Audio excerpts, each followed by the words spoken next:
Just wanted to show how I did the RAM modification on the Nintendo 64, how I added the extra 4 megs of onboard memory. All Nintendo 64s pretty much have 4 megs of onboard memory. Here's the versions NUS 1 through 05. They all have 2 RAM chips. And versions NUS CPU 6 through 9, I believe, they have 1 RAM chip. I already removed this one. So basically they both have the same amount of RAM, even though you got 1 chip and 2. So the NUS 1 through 5 have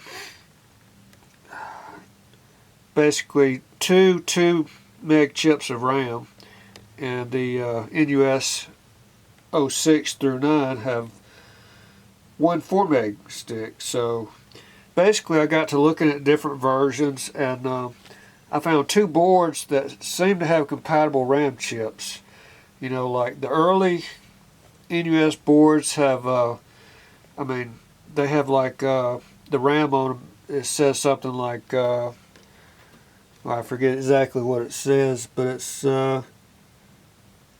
NUS A type RAM. Yeah, the early boards have NUS A type RAM, and but this NUS CPU 05 actually has NUS B RAM, and I found that the NUS CPU 08 has NUS B RAM, and the 2 meg chips, or just so you don't get mixed up, say 18 on them, which is basically 18 megabit. It's probably 16-bit plus 2 megabits of error correcting code. I'm just guessing here, I don't really know, but in the 36 ones is 32 and 4 most likely.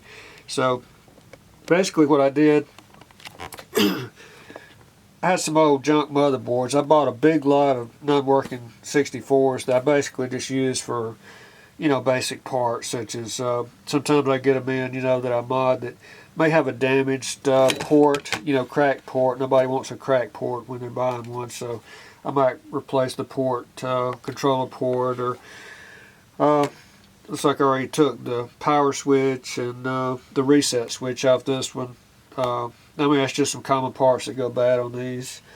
But so basically what I did, I took some junk Fantastic, the NUS 08 are mostly Fantastic from Fantastics, but since they're compatible, I took the 4 meg chips, and I took off the 2 meg chips and basically replaced the 2 meg chips with the 4 meg chips, and then you have to put the jumper pack in, and it works just fine. The first one I tried didn't work, and it locked up, but it turns out I was using a board that had a bad reality RCP, reality coprocessor, so that was why that one's locked up. It wasn't the RAM. But so I know it's probably impractical for most people, because most people aren't going to have junk N64 boards laying around, but you never know. There might be some Chinese distributor that might have a bunch of these chips somewhere, you know. Might do some research, and you know, with the expansion pack costing like $60 now.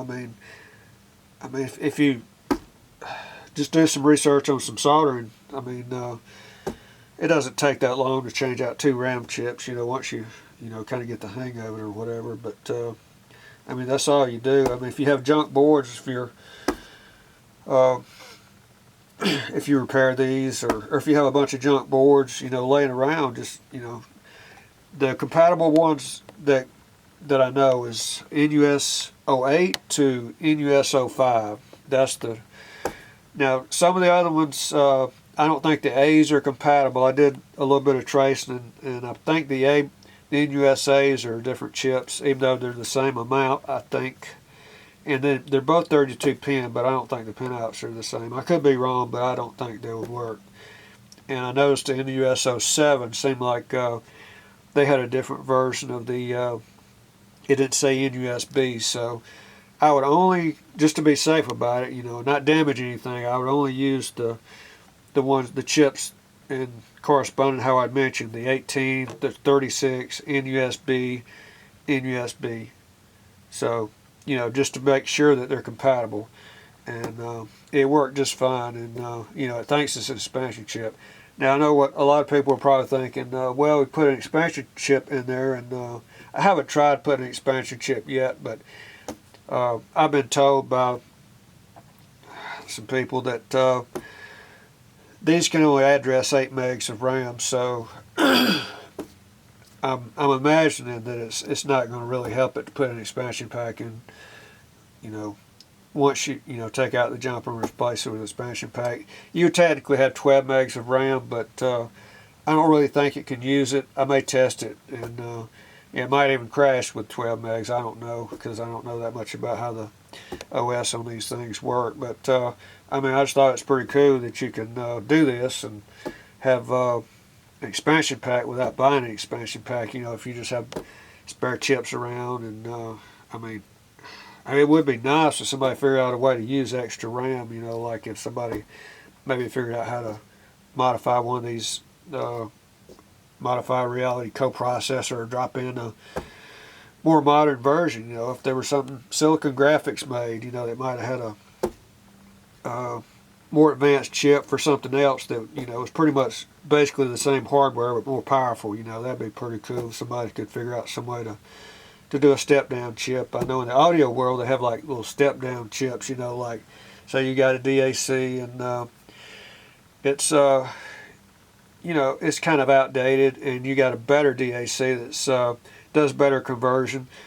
There's some people that's developed step down kits, you know, that's like boards, and they step it down with a processor, you know, that's the same pin, the same amount of pins. You know, these are socketed things, but I'm sure, you know, somebody could make one that could be soldered in also. But it would down convert it, not down convert it, but it would convert it to the same language of the chip, but you'd be receiving the benefits of the higher resolution chip. You know, just be going, basically using the same bus or whatever on the chip. So maybe somebody could figure out some way to do something like that. I'm not smart enough to do anything like that, but maybe that's just an idea for somebody that's a hardware developer could do something like that, and you know, it'd be pretty cool. And then you'd have the extra RAM, you know, that you could work with also. You know, you could even stack more RAM if somebody, you know, could go through the pinout on the expansion pack. I guess technically you could go to 16 if you could figure out how to make the double the RAM in that. You know, could figure out the jumper characteristics or whatever. You know, if you, now like I say, it's only 8's usable now, but I'm just saying further on down the road if somebody could figure all this out. But anyway, that's just wanted to give a brief overview on how to do this, and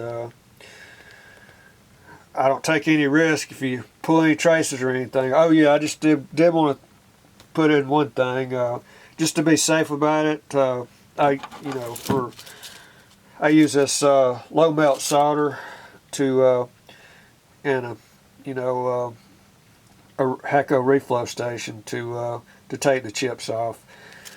You know, I use this so I can lower the temperature a lot and lessen the risk of damaging the chip, because I don't know really how much heat these old RAM chips could take. You know, they could take a lot. You might be okay doing it just the regular way, but just to be safe about it, I just use the low melt solder where it can lower the temperature on everything, lessen the risk of damaging anything. So, all right, well, that's it, folks, and I appreciate y'all watching.